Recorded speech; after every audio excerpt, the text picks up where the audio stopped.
Yeah. Put it on. You gotta put it on for the picture. Look a little Oh, it excited. makes me gag. Wake up, George. There we go.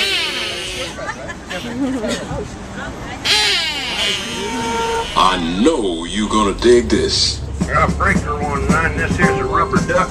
You got a copy on me, big fan? Come on. Alrighty, get those quackers.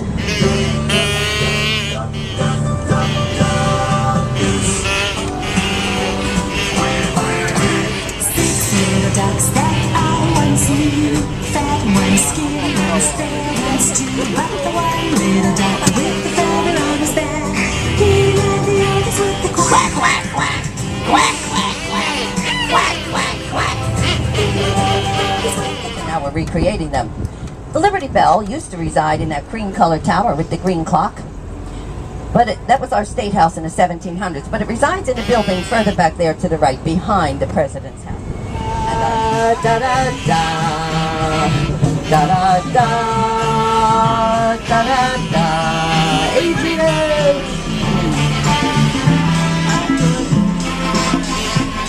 Da da. By our teenage children under the direction of an artist named Paul Santalier. Our second bridge across the Delaware, but our first suspension bridge. You know, we're still in suspense, wondering what's keeping it up there all this time. Are you sure you want to do this? Yeah. I'm a little nervous. What do you think? I go that way.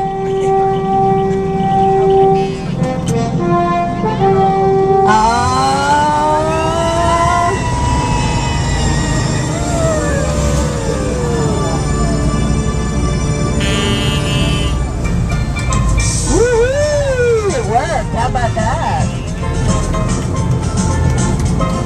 Is there any water coming in? No. You guys are worse than I am. You wait and you look. you tell me if you see any water, because I brought some of this stuff here. What is that? Duct tape. I got it covered. Sharks are always looking for a handout. The shark, baby, has such teeth. West Philadelphia, born and raised on the playground is where I spend most of my days. Chilling out. This is Will Smith's daddy's house. These are condominium here, but the one with the flags is Will Smith's father's house. And we do get to see Will Smith when he comes to visit his dad, sitting right out there on that balcony. Now you're also going to look on your porch on the starboard side. The white steeple there is Christ Church steeple. That's the one we saw on that mural when we came down Ray Street. That's 128 feet tall. A sailor. This is the boat that would take you out and teach you. You'd have to work very hard on her, fellas. There's no wenches or winches on that boat. You're going to do it all by yourself. It's a hand winch, and I'm staying home. She was a cod fishing boat for many years off the shores of Newfoundland, going out for 8 months at a time, never touching land in all of that 8 months. Now, can you imagine on this ship there were 40 fishermen?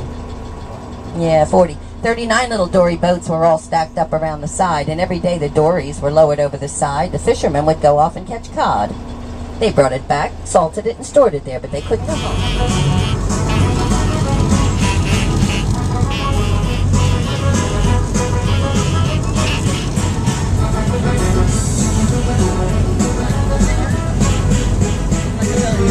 Riverbed stone.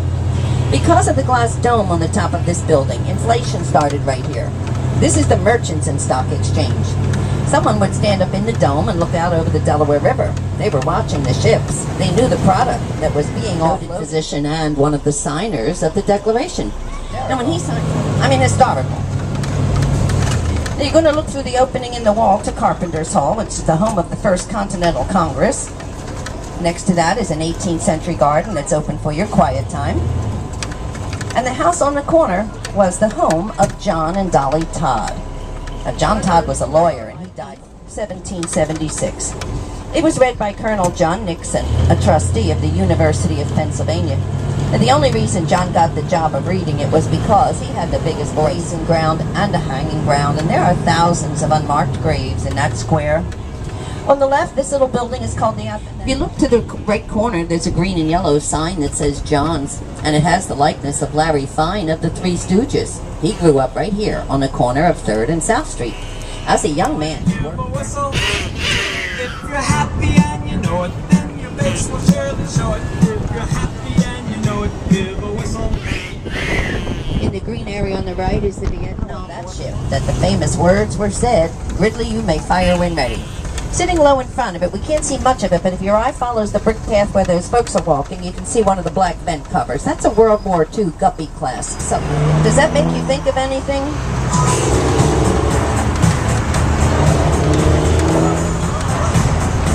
Yeah, Ghostbusters was filmed in an apartment house at 55 Central Park West in New York City. It represents 3 aspects of their struggle: the famine in Ireland, the journey on the boat, and their disembarking in Philadelphia, Boston, and New York. At one time, there was only one person's house here. It was William Penn's house.